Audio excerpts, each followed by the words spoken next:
Welcome to Indie by Design episode 7. This is the show about game design and game designers. In this episode, we talk to Ghost Town Games, creators of the quite brilliant Overcooked. The Indie by Design podcast is brought to you by Stace Harmon and John Robertson. This episode is hosted by me, John Robertson. As regular listeners of the show will know, Stace and I are the writers and creators of Independent by Design, art and stories of indie game creation. It's a book that goes behind the scenes with some of the world's most revered indie game creators. It's available now via our website, indiebydesign.net, or via Amazon. You can also follow us on Twitter at indiebydesign, and if you'd like to leave us a review on iTunes or your preferred podcast platform, then we'd be very grateful. Ghost Town Games has been catapulted to fame following the success of its maiden release, Overcooked, which won 2 BAFTAs earlier this year. The game, which tasks players to work together to prepare, cook and serve food, has stood in the hearts of many thanks to its focus on coordination, cooperation, and its ability to entice those that don't usually play games at all. And it does all of that without muting its potential for complexity. Here we talk to Ghost Town's co-founders and sole permanent members, Phil Duncan and Oli De-Vine, about their move from Frontier Developments, where they worked prior to starting their own studio, the origins of Overcooked's local multiplayer, the design philosophy behind building games designed to be played in a communal setting, and much more. We begin with Oli, followed quickly by Phil, explaining what it was that motivated them to want to work together. It did all start at Frontier, really, didn't it? I think that's where me and Oli had sort of had we worked on a project together at that point? I think we worked on Connectors together back in the day, but but we didn't really have like a lot of direct contact. And it was more just because we used to meet up at lunchtimes. There'd be a group of us, and we'd get together and we'd play whatever sort of local multiplayer games we could get our hands on, really. And I think that was that started a burgeoning sort of passion for that type of game. Yeah, really. I don't know. I think me and Oli had always had a sort of desire to create our own thing. We would spend a lot of our free time creating various prototypes and experiments with games outside of what we were doing at Frontier, and some of it to do with projects that we were doing at Frontier at the time. And I think really that was where we'd sort of gotten the itch. Yeah, I think. Yeah, I mean, we always tried. I mean, we both have a real interest in working as like small teams, and so we've both been trying to find our niche for working on small games, but when we were working at Frontier, but also just like experimenting with local multiplayer games whilst we were there. And I think the jump-off moment was when we found a local multiplayer that really expressed the kind of play that we wanted. Yeah, that's it. There was definitely a feeling when we were playing to get games together that the kind of game we wanted to play didn't quite exist yet. And I think with Overcooked, we sort of stumbled onto a bit of a philosophy, I guess, in that it was a game that was more about the coordination of a team rather than like any one player being particularly great at the game. Yeah. So what kind of games were they that you were playing that you thought there was something missing? We played all sorts, really. I mean, we played some competitive ones. We played a lot of like Towerfall and what was the racing one? Wrecked was the one. A lot of that.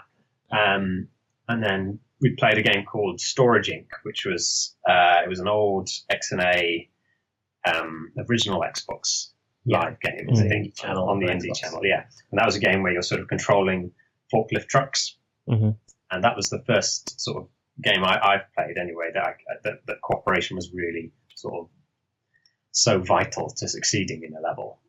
Yeah, that game definitely inspired us, and I think there were other games of that, like Lovers in Dangerous Space Time is another good one, touching off points. The kind of co-op where both players are doing something and having to communicate a lot together. And so those games are kind of inspiring us. Yeah, I'd say the games, it was like dungeon crawlers. So we'd get together and we might play Diablo or something. I think that was where we sort of discovered something that we weren't too keen on, which was that oftentimes you'd find that players would just be charging through the levels to try and either be, the first to attack the enemy or the first one to pick up the loot when it spills out of the crates. And there was this weirdly competitive edge for what should have been a cooperative experience. And I think that was something that we wanted to sort of explore with our games. Yeah, so you wanted it, the competition to be exclusively between kind of players and versus machine, not player versus player in any sense of the word.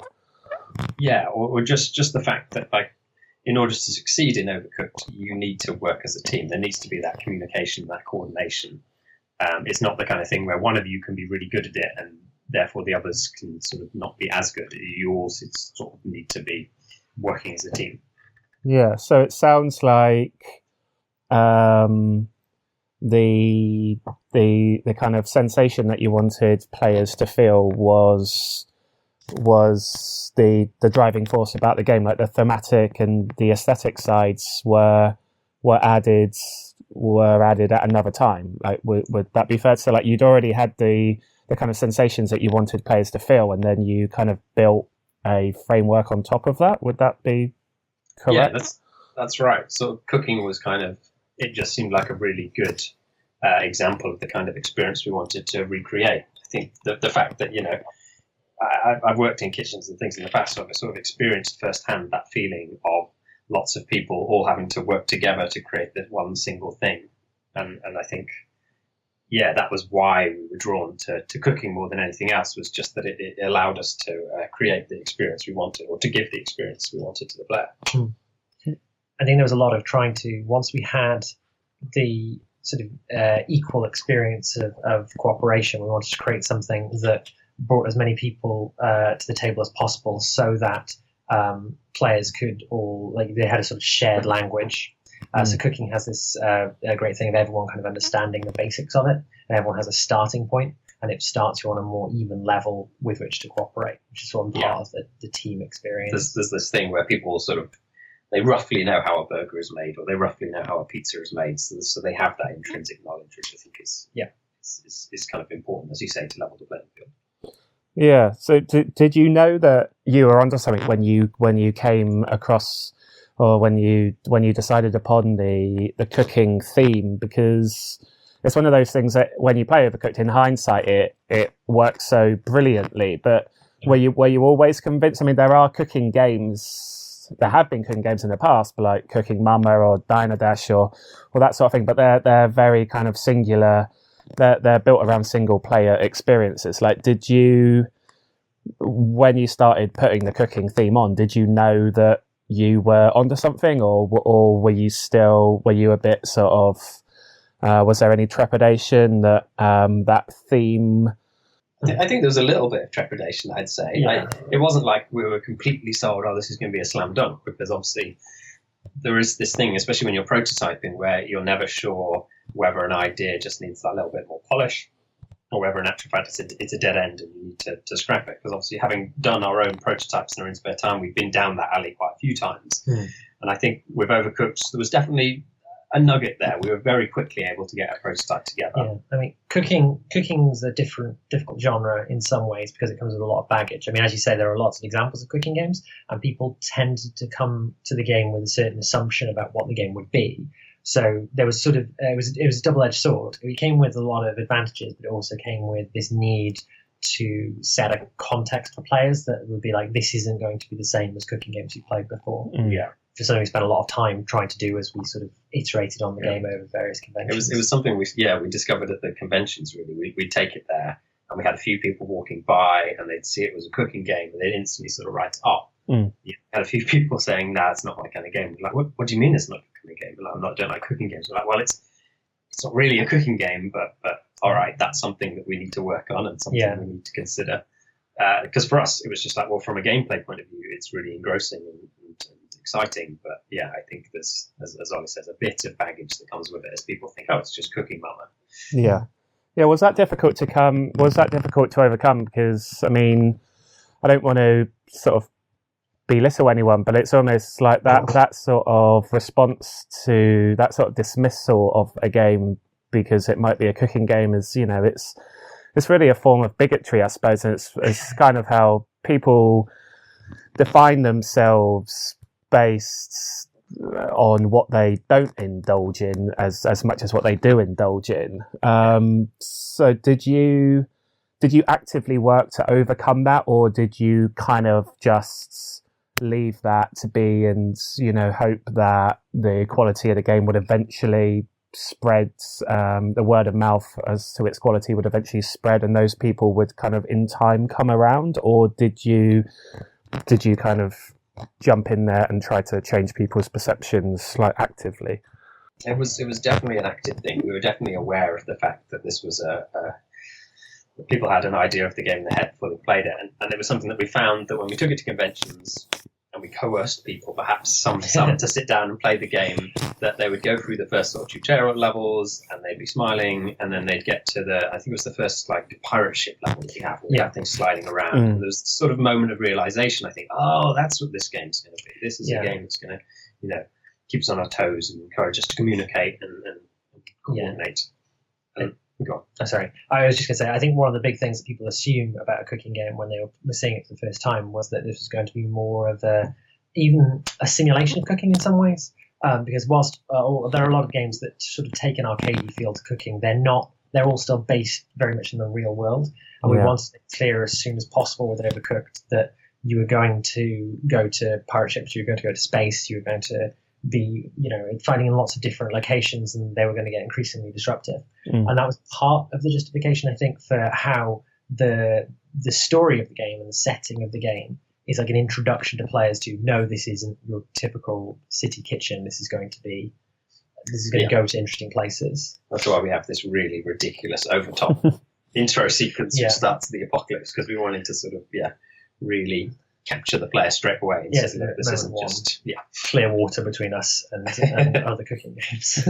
Yeah, I'd never considered the narrative as a means to kind of as a sort of extravagant way to capture players in that way, which is interesting. But did you? I mean, how far along in development did that aspect come into it? Did you have like a grand plan when you first started building it and you knew exactly what was going to be there and that was one of the elements, or did that sort of evolve into the design a little bit later?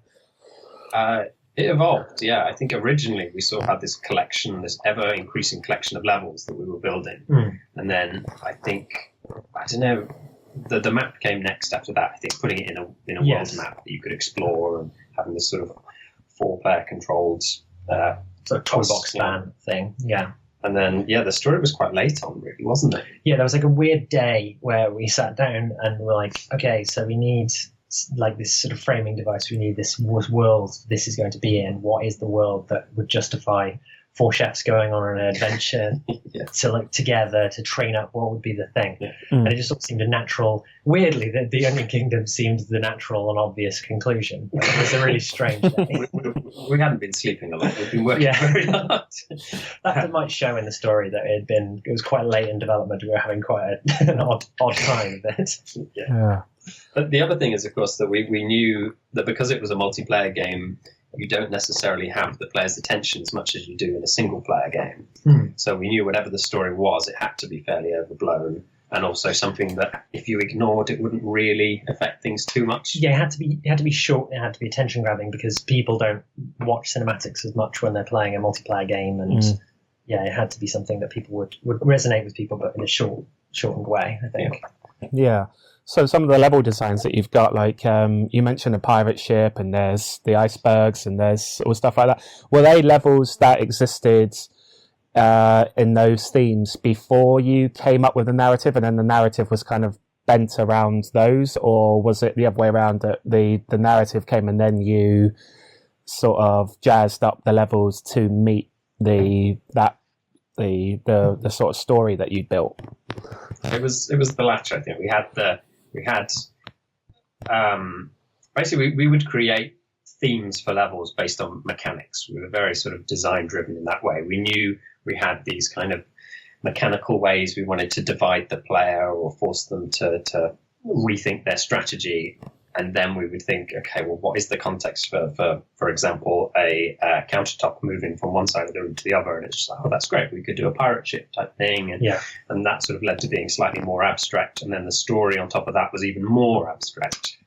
And then I think there was probably a little bit of going back through the levels and just thinking about how that would affect things. I mean, it's hard to, I can't really remember, but I assume at some point we must have been like, okay, so if this is what the wrapper is, And does that open up any more opportunities for things like haunted house and the like? But yeah, there was definitely a bit of to and fro, I think. Yeah. One made the other exaggerate, I think is how it went. Yeah. So did you ever have to rein yourself in from that kind of that back and forth of the, exaggeration causing more exaggeration?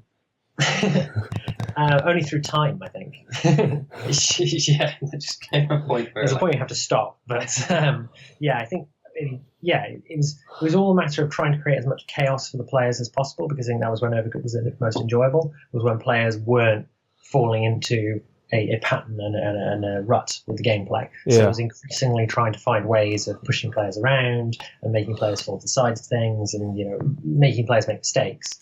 That we kept trying to improve on, I think, as we got the game towards its eventual finishing state. Yeah, and that the level of chaos is interesting, because you've managed to create a game that, as you said earlier, it appeals to players who might not necessarily be overly interested in video games. I'm sure you've heard this many times before, but my girlfriend doesn't play video games, but she's perfectly happy and enjoys playing Overcooked. But did you, a lot of that comes into controller, and even when we're just playing 2-player, we'll share the same controller, because it's, it's crazier playing it like that. Yeah. That's nice. Was it difficult to bring in that balancing for someone that doesn't play games at all, in the actual systems of the game? Like how difficult was it to make it just sort of blatantly obvious and not abstract things too much, but also at the same time keep the game kind of complex enough for it to be interesting and sort of aspirational in terms of wanting players to get to the next level and the next level? Yeah, I think there's quite a few things there, really. One, originally we sort of made the game that we want to play, so I don't think we gave that much consideration originally that this is going to be a game that absolutely everyone is going to be able to pick up and play. So there was a moment, the first convention we took the game to was Norwich Games Festival, and that's like completely open convention. It's free for developers to show their game. It's also free for the public to come and play games, and that means that you do get like a really broad spectrum of people that come in, because obviously there's people who are just doing their shopping in the middle of Norwich. So we actually had some there was a young girl, I couldn't even say how old she was. Let's say 7. I'd say about 7, something like that. And she sat down and picked up the controller, and that was the first time we were like, oh, okay, we haven't actually thought about this at all. Yeah, we just hadn't considered it. We were the only ones who played it up to that point, pretty much. Maybe some of our friends. But she sat down and was able to pick it up fairly quickly. Yeah. And I think that was a really nice moment as well, because she went and got her parents and friends. And we saw lots of people over the 2 days that we were there that would pick up the game and get to grips with it. I think because of that was something that really excited us, and also something that we wanted to embrace. Yeah, one of the sort of happy accidents we stumbled on with Overcooked when we saw it at convention was players who had played lots of games playing with players who never really play games all that much, and neither was really annoying the other. They were both like neither was being pulled too far back or pushed too far ahead. And when that was fairly early in Overcooked's development process, so that was something we saw and we're like, right, we're holding on to that, because that would be great if we made a game where people could play it with maybe sort of a more casual game and can play it with a more of a hardcore game. That was something we really wanted to do, because for local co-op, that's really important, is to be able to just grab friends and family and people and work as a team was an experience we really wanted to create. Yeah, I'm glad of it. We were super happy that we managed to get the game into that kind of state, because we'd certainly heard anecdotally from people saying, oh, well, I don't play that often with my friends. We don't all get together, so maybe local co-op is a dying genre. What was great about the fact that Overcooked could be played with people who don't necessarily play games is that most people live with someone, right? You either have kids, or you have a partner, or you have a roommate or a housemate. Yeah, someone who can come to your house anyway. Yeah. And that was so. Bringing those sort of communities together was something that was really interesting to us, because those are the experiences we remember playing as kids. Absolutely. Is those games where you would invite friends around your house and then you'd look through what co-op games existed, and there seems to have been a reduction in the amount of those games that exist now, and it's something we've really missed ourselves. So we wanted to sort of create something like that again. I think that was the motivation for it. Yeah, with local co-op sort of not being as prevalent as it was it? Were you? Were you still taking inspiration from how modern games operate, or was it more about looking back towards when local co-op was sort of the primary means of playing multiplayer and taking lessons from sort of the bygone eras? I think we have a foot in both camps. Yeah, I was going to say I don't remember distinctly like referencing older games for when we were looking at things. I think there's a bit of both, really. Yeah, I mean, there's experiences you remember, but it was never intentionally a retro game. I think there's a lot that has developed in games over the last sort of 10 years in terms of accessibility and in terms of gameplay ideas that we wanted to hold on to. But it was more about capturing the experience, if you like, rather than necessarily the gears and wheels of that old way of playing. As we wanted to hold on to. I think you touched on the split controller mode, which is something that we were very keen. I think when we realised that we could keep the controls as simple as they are, there was a moment where we were like, oh, okay, that actually means that we can do this split controller mode, which actually I think we convinced ourselves was more and more important, because it certainly we got the sense that people don't necessarily own 4 controllers for their PlayStation or for their Xbox or as much as they used to. Like my experience with the N64 is that most people had 4 controllers just because they were so used to playing these kind of games. So split controller mode was something where we're like, even if you have just one controller, you can still play the game the way we intended it to be played. Yes. And it does add something. It is an interesting experience to play on a split. I think there's that nice sort of physicality and that camaraderie that comes with the fact that you are jostling for control of the controller. Yeah. Well, I think it's one of those things where, as a lot of the entertainment from the game comes from what's happening in your real physical space as much as what's happening on the screen. And it sort of gives it a more sort of tactile sort of. Well, if you're successful, it gives that sort of bonding feel with the players around you. Yeah, like you were saying with a young girl that was really into the game when she played it. What sort of state was the game in at that point? Was it quite close to what it is now, or was there still a lot of way to go? Like, were a lot of the visuals, for example, as developed as they were now? Was it engaging on that aesthetic level? I think the visuals were fairly similar. It wasn't quite as polished as it is now. We hadn't added a lot of the effects and things. We had the sort of rudimentary colours and block out for levels, I think.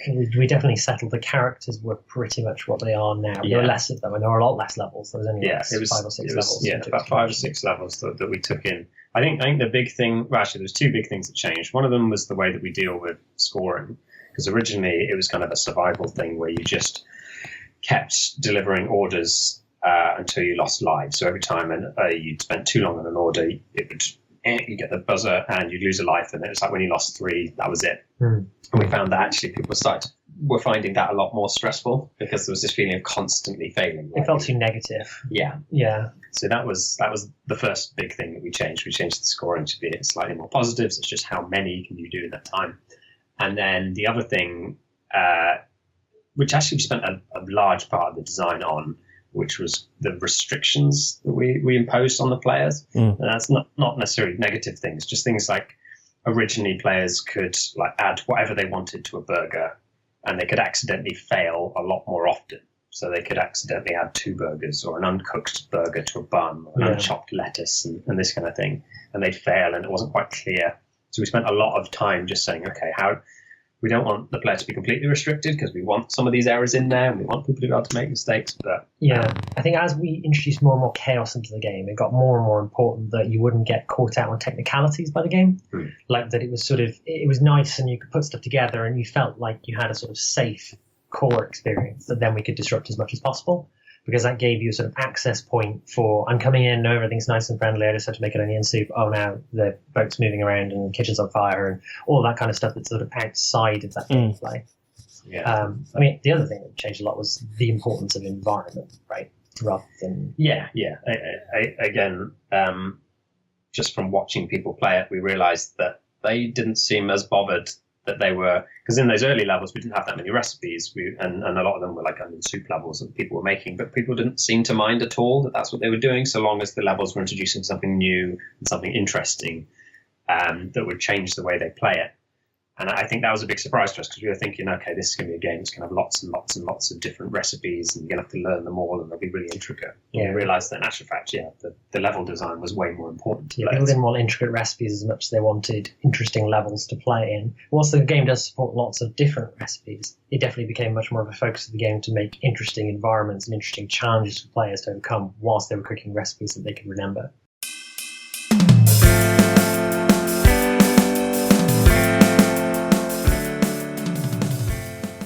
We hope you're enjoying the show so far, and if you're motivated to delve deeper into game design and game designers, then do make sure you check out Independent by Design, Art and Stories of Indie Game Creation.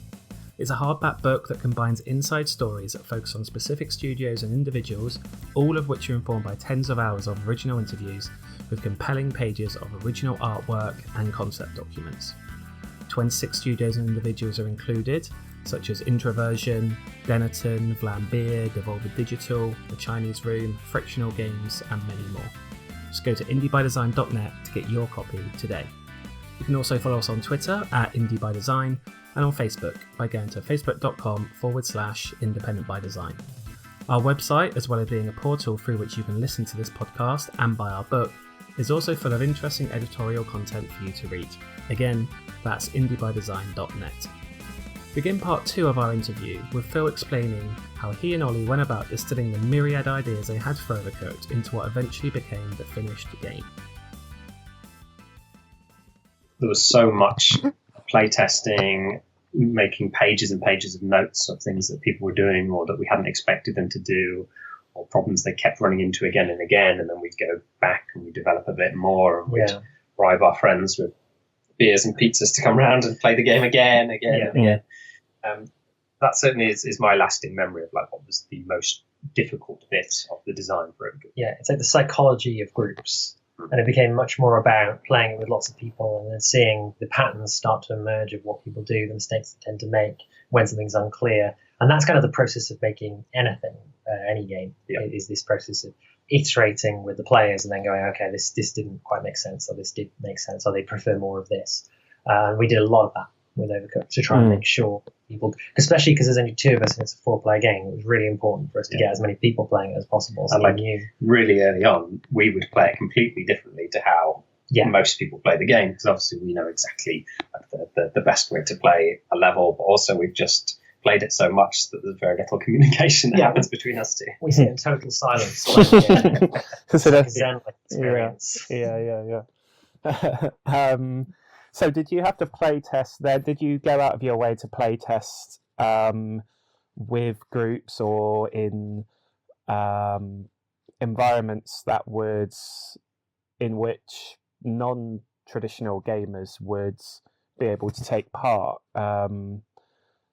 So, like playtesting at things like games conventions, you tend to get a very certain kind of person that visits them. But did you make an active effort to kind of try to put the game into a different setting that wouldn't attract those kinds of people? We wanted both. Yeah. So we just took it to anyone we could find, really. So we did take it to our friends and family as well, all of whom, some of whom are gamers, some of whom aren't. We took it to local university, and we got some of the students to play it and their lecturers and things. And as we mentioned, we took it to big and large conventions. Just anywhere where they'd let us set up a TV and a laptop, basically. When you get an interesting mix of players of different abilities, like that was the perfect sweet spot, because then you just got this interesting interplay of problems, which you saw a lot in the smaller conventions. Yeah.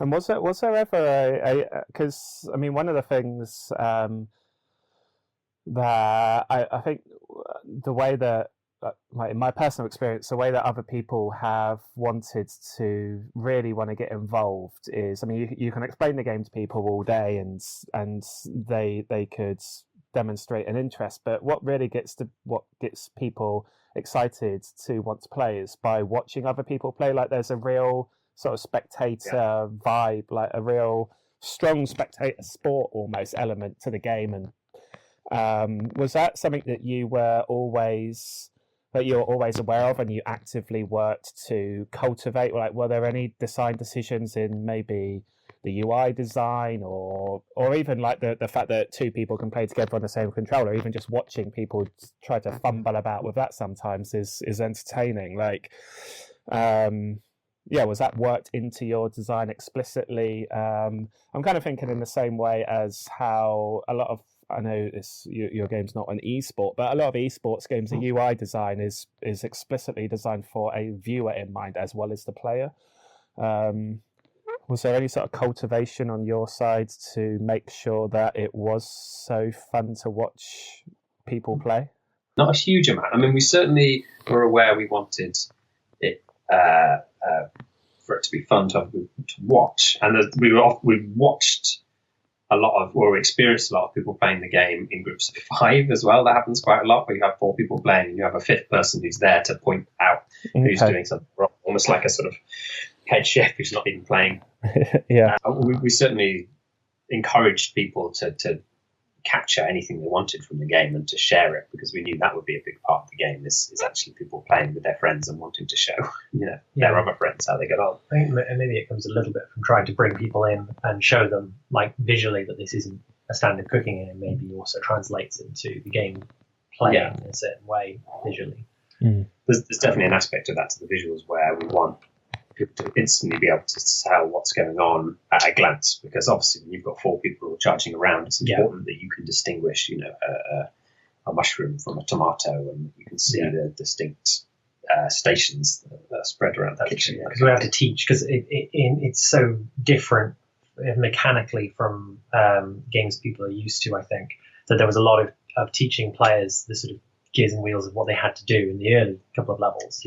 But you had to make sure that everything was very clear so people picked it up very quickly, because you want to get them into the interesting bits where they get to, That was another thing as well that changed was the UI, actually, is the fact that originally, there was a text-based UI and it would tell you this is an onion soup and this is what you need. It was kind of like little, the little order bits of scraps of paper you used to get in restaurants and to pass.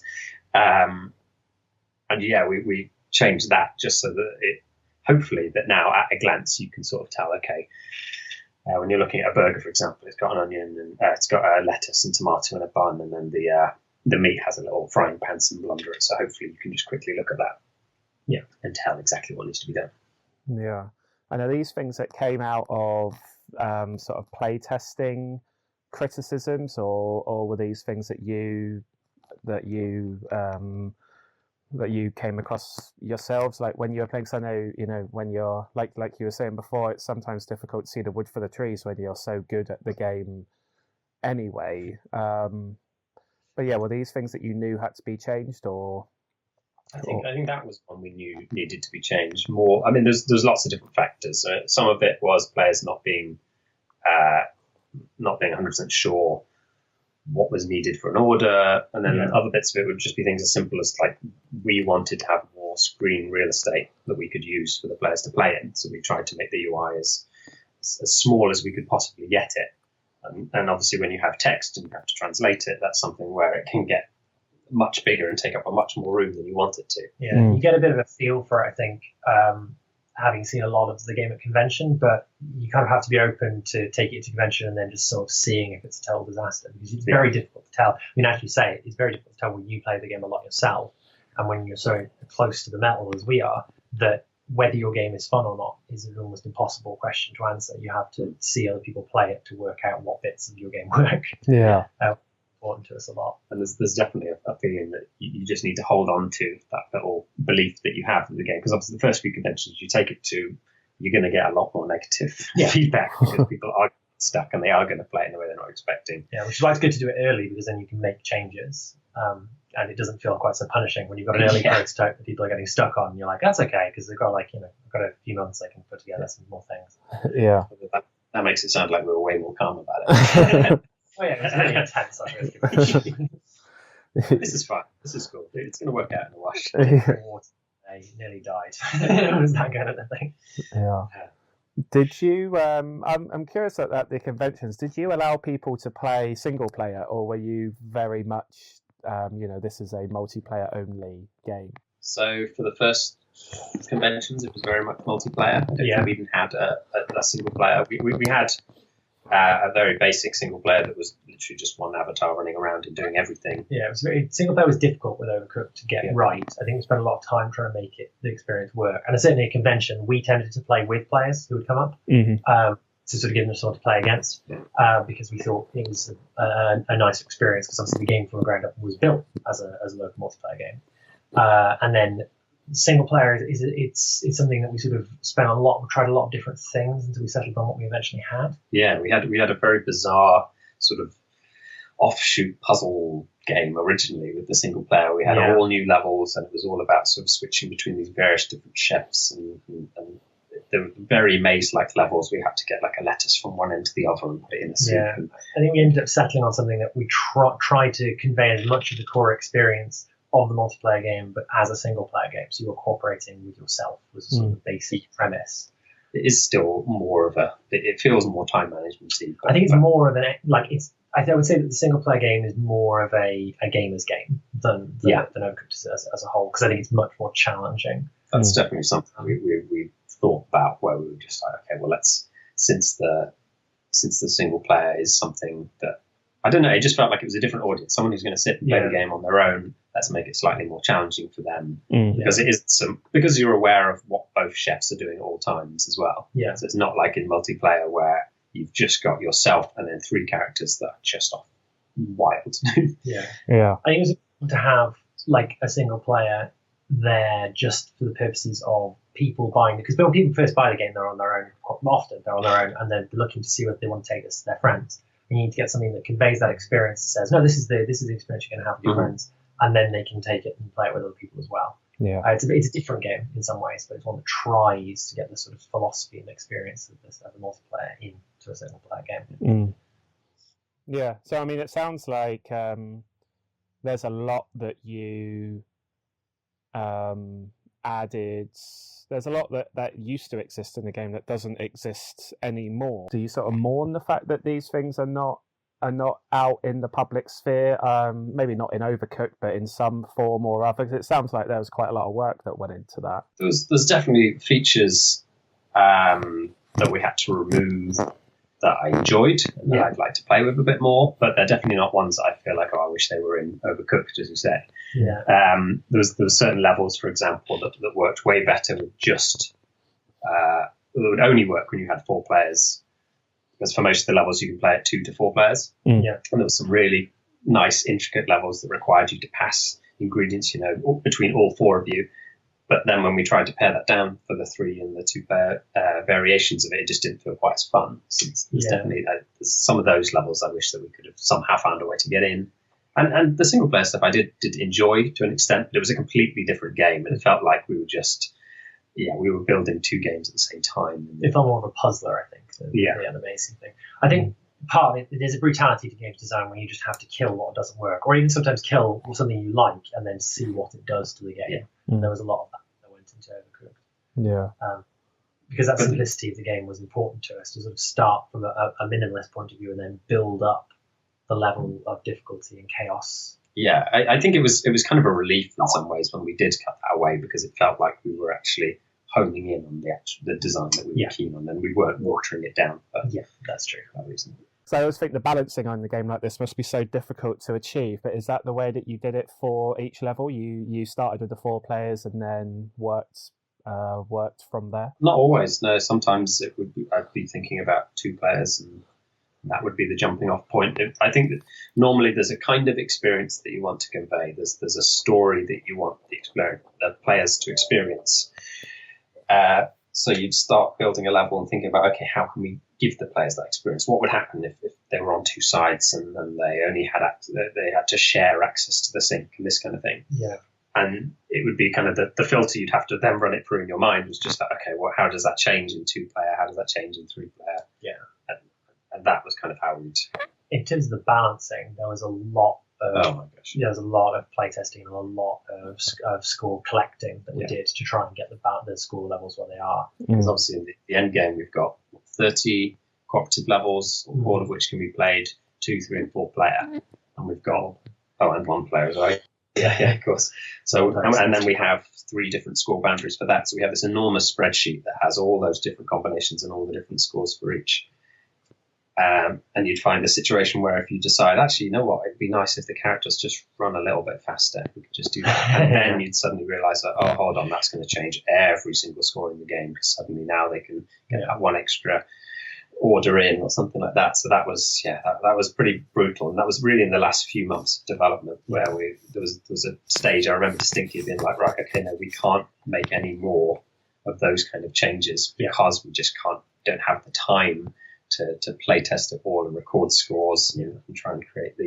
And there was a lot of like flipping around what recipes were involved in what levels and how that was going to work. Because one of the difficulties was we wanted to introduce lots of different kinds of recipes. But when you introduce a new recipe, players, they take a hit a little bit on their level of understanding. Because if you make a too difficult level that also introduces a new recipe, it's kind of overwhelming. So there's a sort of peaks and troughs to the difficulty of the levels that corresponds to where recipes get introduced, as in getting increasingly more complicated recipes and levels going through the game. And that was down quite a lot, swapping around as well, based on the little bit what scores we recorded for those levels. And while you're going through all of this, were you interacting a lot or showing the game a lot to other game designers who maybe had experience of things like balancing, or was it purely play testing and demonstrating in front of kind of the wider public? A bit of both. Again, we did show it to other game developers. Obviously, we're still in Cambridge, and so we're really close to everyone that we used to work with at Frontier. So we'd have quite a lot of other developers would be our guinea pigs on Play the Game. We got a lot of good feedback from them. But most of the balancing was just something that we had to do ourselves, really, because we were so close to it. I mean, we've done it in the past on projects with Frontier, so we have a bit of experience with it. Yeah, I mean, we also got a lot of help from Team 17's QA department played the game a lot. A lot of our score entries are based on their playthroughs and their feedback. It is interesting watching games developers play it versus regular players. Games developers don't play games like normal human beings, I think. So there's always like a big pinch of salt with any lessons you draw from them playing a game. You watch them instantly just try and find the bugs or experimenting with mechanics are and how the game plays, seeing if they could destroy it one way or another. You get a lot more suggestions for how you can fix things as well, compared to like when you play it with just normal members of the public. They're more likely to tell you where they've got stuck and what's broken, as opposed to offering up a solution to it. Yeah. It sounds like a nerve-wracking experience. It's always nerve-wracking. I'm still nervous now when I watch people playing it. There's still a feeling of like, oh gosh, I should have a notebook with me. It's very rare that I make it through, because whenever I watch a YouTuber play our game, it's rare that I make it through the entire thing because I find it too stressful to watch. I try, but it's hard. Yeah. Do you still play the game yourselves, or is your time with the game now spent watching other people? Lots of I'm sort of forced to play it every now and again. When I take it to friends' house and they're like, you want to play this? I'm still playing because I'm doing the Switch port. So we both have a sort of nervous tick now whenever we hear the music playing. But, the music. I do still find it strangely sort of engrossing when I do play it. There is a weird necessity to it. It's sort of calm now playing it, because I no longer really think whilst playing it. It's just this sort of thing that turns my brain off, and I'm just sort of finishing a level. Because we've played it so many times at conventions, because we do a lot of our conventions ourselves and play it with players. And so we've played the game a lot, and it's the sort of we had when we took it to EGX Res recently, we remembered that because we were playing it on a Switch kit that wasn't our own, we had to unlock a lot of the levels ourselves really early in the morning. So there's a stage where me and Oli just sort of sat there and serene silence, just doing what it takes to get all the stars from levels and things, so the public would have access to as many levels as possible. Gotten quite good at speed running Overcooked. Yeah, and that aspect of sort of independent development, the working with a publisher, taking your games to events, dealing with press, and this sort of thing. I think it's often an element of development that is kind of overlooked, or something that people just think kind of magically happens. Was that something that was difficult for you guys to engage with? Did you have to do a lot of sort of learning and educating yourselves in terms of how to go about making the relationship with a publisher work, or a relationship with a member of the press, or the press in general work? Or was that something that just kind of came naturally to you, and it was all perfectly straightforward? It was difficult for us. It was something we were braced for, though. Something we knew. We spoke to a lot of people before we went independent. That a lot of your time is going to be spent juggling that side of things, the press and the PR and conventions and publishers. So I think we were ready for it, and that helped in some ways. But we did spend a large portion of the first few months of development just researching that and looking into it, speaking to as many people as possible. Yeah. And I think it's something we gradually got better at. I think part of the reason why we ended up having a publisher was because it took away some of the requirement to do a lot of the sort of day-to-day email management, PR stuff that was just like distracting from development a little bit. Because it turns out that, whilst we were sort of warned about it, I don't think we realised quite how much you have to do in terms of like just organisation outside of developing the game itself. So we wanted to sort of get a publisher to sort of take that thing that was certainly wasn't the development part of the game out of our hands a little bit, so that we could just sort of focus on what we thought was important. Yeah, I think we did the best we could. We sort of struggled through, and I think we actually did all right with it. Yeah. It was taking, as you say, a lot of time away from development, and particularly when you're reaching the last half of development, you realise you can't sacrifice that. And actually having a publisher and making that decision to try and seek out a publisher, that was definitely one of the big reasons for doing it. Yeah, and we got a publisher very late in development. Usually we get a publisher earlier, so we had the game running and largely finished. Yeah, I think it was mainly sort of content complete. I think there were still bugs, but there wasn't like a level missing at that point, I don't think. Yeah, I think we only added one level after we got a publisher. Yeah, two. Yeah, but so we only had it running on both of the consoles as well. But I think it freed up a lot of our time in terms of like testing and PR and all of that kind of thing, so that we could just get that last couple of months, really. And another thing that was really handy about having Team 17 on board, it wasn't just the time it took for looking; it was the contacts as well. So they know lots of people and have lots of experience dealing with journalists and the platform holders themselves, which was something that we had a few contacts and we had a few people at the various platform holders that we could speak to, but suddenly it opened up to a lot more people. Yeah, it's difficult because we came from quite a large studio, and when you're working in a fairly large studio, there's a degree of separation between you and they normally have a marketing department, right? Yeah, and so you don't go to the conventions. That's the you don't go to the conventions as a large studio, so it's our first time going to conventions with a build when we were working on this. Yeah.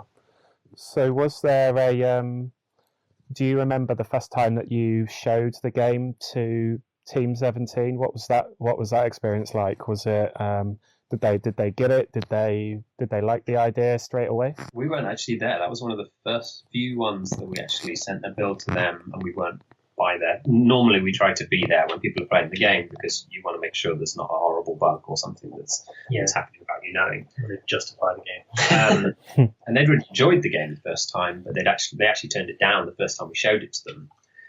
Because they just had too many projects on their books at the time. Yeah. But clearly it left an impression, because when we were still, showing the game at conventions and still speaking to publishers and things, they got back to us. I think, how many months later was it, do you think? No, maybe about 6 months later. 6 months later, they came back and sort of said, look, we've got this opening now. we've still been playing it in the office. We still really enjoy it, and I think that's a really good sign because there's lots of champions then of the game. Yeah, who've been playing it in their lunch break. Yeah, the nice thing about Overcooked is it sort of infects all of these companies with people playing it in their lunch breaks. Suddenly they're aware of it, which is quite nice. Because obviously that was the game originally was designed for us to play in our lunch breaks. Yeah, in the studios. So that was really nice to hear. Spread through that community, which is quite nice. Yeah. Was that? I wonder if that added. I mean, I've spoken to a lot of studios before that are made up of a small number of people, and a number of them have expressed this feeling that they feel like an imposter upon the industry until they reach a certain point. And for some people, that might be getting a publisher. For some people, that might be selling a certain number of copies. For some people, that might be getting positive appraisal from their peers. Was that something that you ever felt at any point, and did something like the Team 17 wanting to work with you, or your amazing success at the BAFTAs? Did you ever feel that point where you had to feel you had to legitimize yourself in some way, and was there any event that sort of... Something we still battle with today. We always talk about this, don't we? When we take it to conventions and people say congratulations on the game, and you're like, oh, you played it. Someone's played it other than us. I like it in some ways, holding on to that feeling of not being quite, like, trying to... Not being quite as aware of how many people have played it and, like, who's played it. Because I think if you try and think about it in those terms of, like, how many thousands of people have played it, it's like you can't... Yeah, you can't too overwhelming. Picture it. Yeah.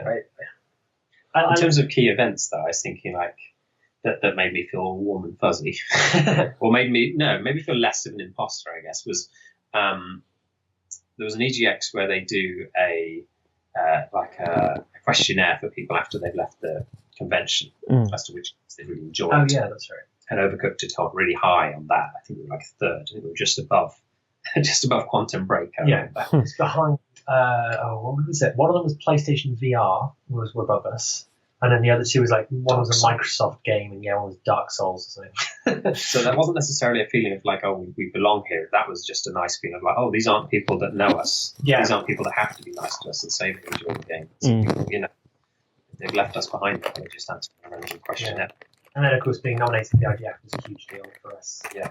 As well as BAFTA. I mean, those are huge things. Yeah.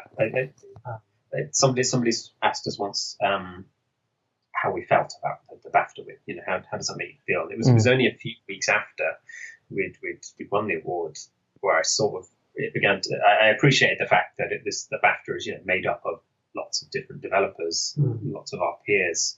And I think that's a really nice feeling to think that they all played that and enjoyed it, and again voted for it. Yeah. It's very humbling to have that kind of feeling of... Because we still don't feel... I still look at the list of games that were nominated and I just think, we're just so out of place there. Yes. Yeah. It's nice. Very nice. And I wonder, now that that's had a little bit of time to sink in and you can kind of take stock of it all, has it made you more hungry to do more games of this sort? And I'm not talking about I'm just talking about the sensation of providing that sort of psychological experience of giving that communal multiplayer context. Has it made you kind of more inspired to do that sort of game again, or was that a kind of game that you want to continue to do in the future anyway, or do you have plans to do something completely unrelated?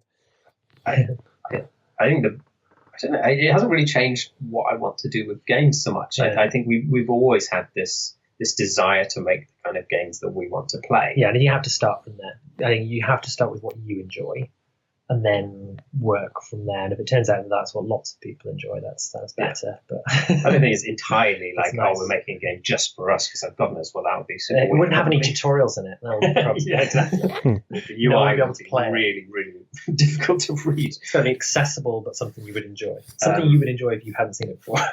But there's certainly an encouragement that comes from the success of the game, which is the thing that you set out to make is something that people have enjoyed.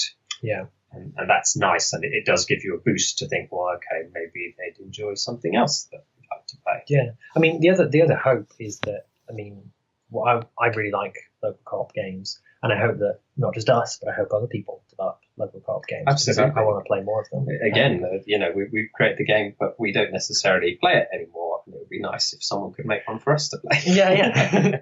I feel like we're owed one now. Yeah. So yeah, it's an area that we're keen to explore in because it's something that we do enjoy, and as we've sort of said, it's something we love. We Yeah. love local co-op, but it's we're definitely stones unturned. Right? Yeah, there's lots of things we'd like to try. So we're not sure quite, but yes. Yeah. I mean, one of the things that I like most about it is about Overcooked is that it's got a kind of like an evergreen quality. Like it's quite a timeless game. Like, you know, it's the kind of thing you still see yourself playing in like 5 years time or whatever. It's not built on kind of fashions of the time, and just whenever that fashion goes out of date, the game feels redundant. Yeah. So yeah, I mean, and it sounds like your sort of underlying design philosophy is also similarly disinterested in that kind of thinking as well. I kind of agree with that, I guess. In some ways, it's certainly not something that I'm actively looking to other games and thinking, that's exactly what I would do. I'm definitely thinking about the kind of experience we want to. I think if you start with experiences, then you're trying. If you sort of stay close to the experience, then you can't go too far wrong. It's an experience that people want. And that's one of the nice things about local co-op as an experience is I definitely find myself playing local co-op games from 4 or 5 years ago because they're still fun. I mean, because it's part of the fun of that game is the interactions that it creates in the real world, and that's something we definitely try to do with Overcooked. Yeah, the gameplay that exists off the screen, I think, is often. Yeah, and it's a big part of what we've tried to develop is to get people talking, to get people having a team experience.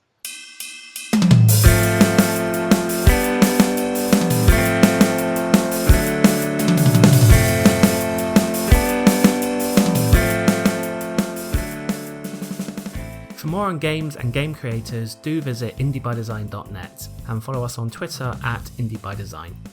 The Indie by Design podcast is released every Wednesday and is brought to you by the writers and creators of Independent by Design, art and stories of indie game creation. Our next episode features a Chinese room, creators of Dear Esther and Everybody's Gone to the Rapture. Music is kindly provided by Ben Prunty.